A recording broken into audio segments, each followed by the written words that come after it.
Hello friends, তো শীতকাল পড়ে গেছে। তো গরম গরম মটরশুঁটির খাস্তা, কচুরি এবং তার সঙ্গে ভান্ডারি প্রক্রিয়ায় যে আলুর দম হয়, সেই আলুর দম আজকে তৈরি করে আমি দেখাবো। এই যে ভান্ডারি প্রক্রিয়া আলুর দমটা, তো আপনারা ভিডিওটির সঙ্গে শেষ পর্যন্ত থাকবেন। তো আমি এখানে প্রথমে 500 গ্রাম কচি মটরশুঁটি নিয়ে নিয়েছি। মটরশুঁটিকে আমি ছাড়িয়ে নিয়েছি, 1 কাপ আমার হয়েছে। একটা কড়াইতে আমি 1 চামচ তেল দিয়ে দিয়েছি, জাস্ট মটরশুঁটিটার স্টাফিং তৈরি করার জন্য।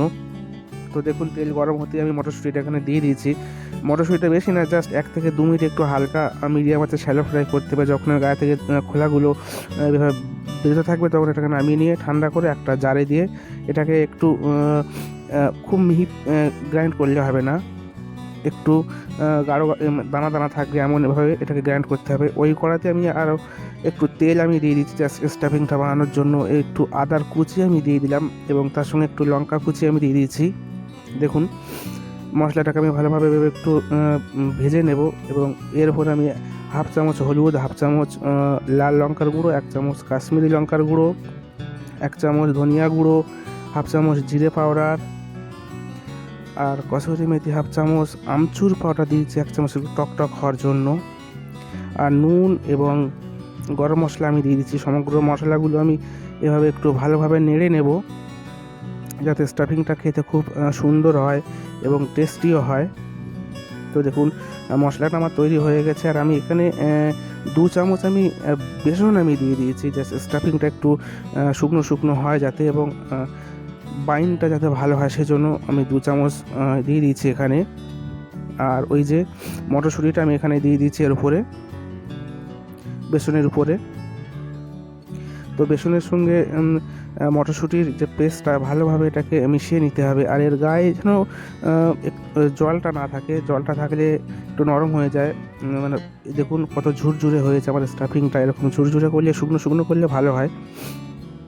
তো দেখুন, হাত দিয়ে পুরো একদম ঝুরঝুরে মতন হয়ে গেছে। তো এই অবস্থায় আমি একটা এভাবে রাউন্ড শেপে বল আমি ছোটো ছোটো করে নেব। তো দেখুন, সমস্ত বলগুলো আমার হয়ে গেছে। আর এদিকে ময়দা মাখানোর জন্য আমি চলে এসেছি এদিকে। তো 2 কাপ ময়দা আমি নিয়ে নিয়েছি, একটু 1/2 চামচ নুন দিয়ে দিয়েছি, আর 2 কাপের আমি 1 কাপের আমি 4th কাপ আমি এখানে ঘি ব্যবহার করেছি। আপনারা তেলও ব্যবহার করতে পারেন, কোনো অসুবিধা নেই। তো ঘিয়ের সঙ্গে ময়দাটা এভাবে ভালোভাবে মিশিয়ে নিতে হবে। দেখুন, ঘিয়ের সঙ্গে ময়দাটা এখানে মিশে গেছে, বাইন্ডিংটা হয়ে যাচ্ছে। এই অবস্থায় আমি জল দিয়ে ময়দাটাকে ভালোভাবে মাখিয়ে নেব। এখানে খুব মানে হার্ড ডোটা আমি লাগাবো না, যেহেতু আমার এখানে কচুরি হবে, তো একটু নরম নরম হবে।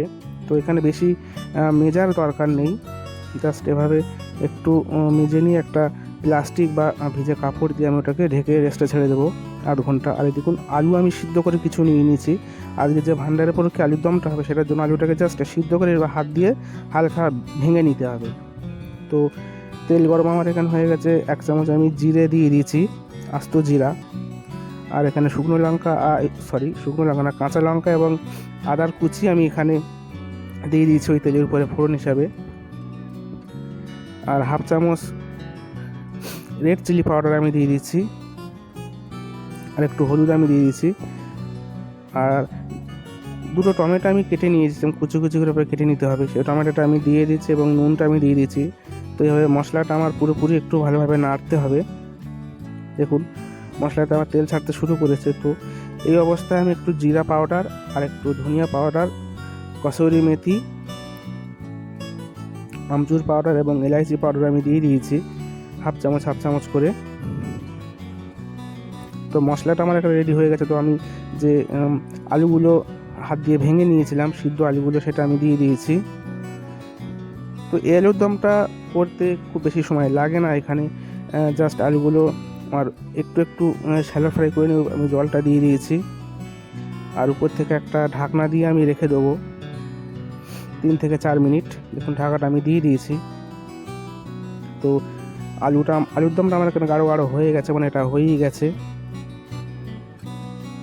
এই প্রক্রিয়ায় একবার আমরা কখনো তৈরি করে দেখবেন। একটু ধনিয়া পাতা কাঁচা কুচি আমি দিয়ে দিয়েছি। তো এটা রুটি, নান, পরোটা সবার সঙ্গে, যার সঙ্গে খাবে কোনো অসুবিধা নেই। তোমার এদিকে ময়দার ডোটা আমি জাস্ট ছেড়ে দিয়েছিলাম, এটা আমি প্লাস্টিক দিয়ে কভার করেছিলাম। তো একটু আমি জাস্ট এটাকে মিজে আমি লেচিগুলো আমি কেটে নেব এভাবে। একটু রাউন্ড শেপ করে ছোট ছোট লেচি কেটে নেব এভাবে হাত দিয়ে। দেখুন খুব বেশি বড়ও নয় এবং খুব বেশি ছোটও নয়, লেচিগুলো গোল গোল শেপ এভাবে রাউন্ড শেপ করে। এবং আমি যে আজকের যে স্টাফিংটা ভরবো, যে গোল গোল আমি করে রেখেছি সেগুলো আমি তো দেখুন ময়দাটা লেচিটা এভাবে কানাগুলো একটু পাতলা করতে হবে এবং মিডিলটা একটু মোটা করতে হবে, কারণ এভাবে যে পুরোটা আমি দেবো সেটা মিডিলে থাকবে। খুব পাতলা হয়ে গেলে ওটা বেরিয়ে যাওয়ার সম্ভাবনা থাকে, সেখানে একটু মোটা করতে হবে মিডিলটা। আর দেখুন এভাবে